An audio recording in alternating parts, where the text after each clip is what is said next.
올해 3월 법원은 웹젠의 R2M 게임이 NC소프트의 리니지 M 게임을 베낀 것이 맞다 라는 취지로 판결하면서 웹젠이 NC소프트에게 손해배상으로 169억 원을 지급해야 한다 라고 판결을 내렸습니다. 심지어 이건 2심 판결이었는데요. 1심에서도 배상 금액의 차이만 있었고 베낀 게 맞다는 취지는 동일했습니다. 다만 이 R2M 사건에서는 저작권 침해로 본 것이 아니라 부정경쟁 행위 쪽으로 판단했는데요. 구체적인 판단 과정이 조금 다르긴 하지만 어쨌든 베꼈다는 결과는 비슷하다고 생각하셔도 됩니다. 두 게임을 비교해보면 좀 비슷해 보이는 건 사실입니다. 그런데 사실 이런 장르의 게임들은 워낙에 많이 있잖아요. 그럼 게임을 베꼈다 안 베꼈다 라고 판단하는 그 기준은 뭘까요? 오늘은 게임을 베낀 것인지 판단하는 기준에 대해서 말씀드리려고 합니다. 안녕하세요. 지식재산권 전문 변호사 겸 변리사 곤변입니다. 일단 이 기준을 보기 전에 꼭 알아야 되는 저작권의 개념이 있습니다. 바로 아이디어와 표현의 분리입니다. 저작권법에서 저작물로서 보호하고 독점권을 부여하는 것은 아이디어가 아니라 표현이라는 것인데요.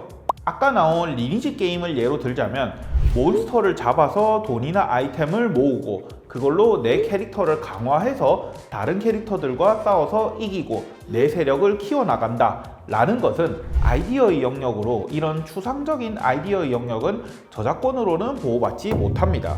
하지만 몬스터를 어떤 식으로 잡고 조작하는 방식에 있어서 어떤 식으로 인터페이스가 구성되어 있으며 내 캐릭터나 아이템이 어떤 식으로 표현되어 있는지 등은 표현의 영역인 것이죠. 이 표현의 영역이 보호받는 것입니다. 이건 흔히들 장르 유사성이라는 말로도 많이 들어보셨을 겁니다. 이 기본 개념을 갖고 게임의 유사성에 대한 판례들을 한번 봅시다. 게임의 유사성을 판단한 가장 대표적인 판례하면 역시 크레이지 아케이드 대 bomberman 저작권 사건입니다.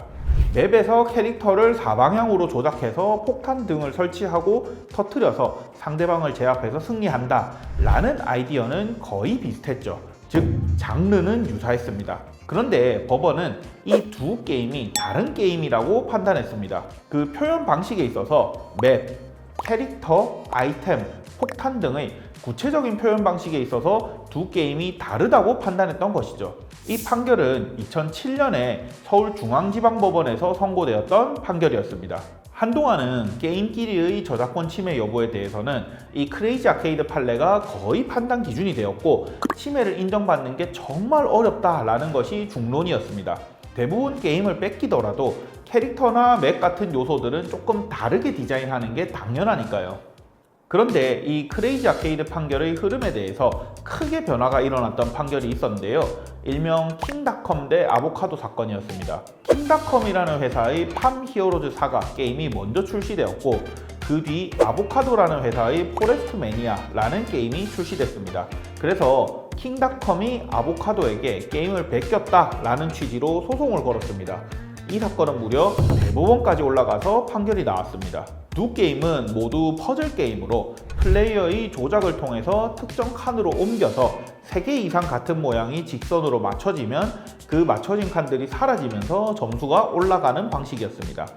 다만 차이점이라면 킹닷컴의 팜 히어로즈는 농장이라는 컨셉에 맞춰서 기본 캐릭터가 야채, 콩, 태양, 씨앗 같은 것들이었고 아보카도의 포레스트 매니아는 숲이라는 컨셉에 맞춰서 여우, 가마, 곰 같은 것들이 기본 캐릭터였습니다. 아까 봤던 크레이지 아케이드 범버맨 판결에 따른다면 유사성이 인정되기 어려운 사건이기는 했죠. 근데 이 사건에서는 판단이 좀 달랐습니다. 대법원이 유사성의 범위를 기존보다 좀 더 넓게 인정했던 것이죠.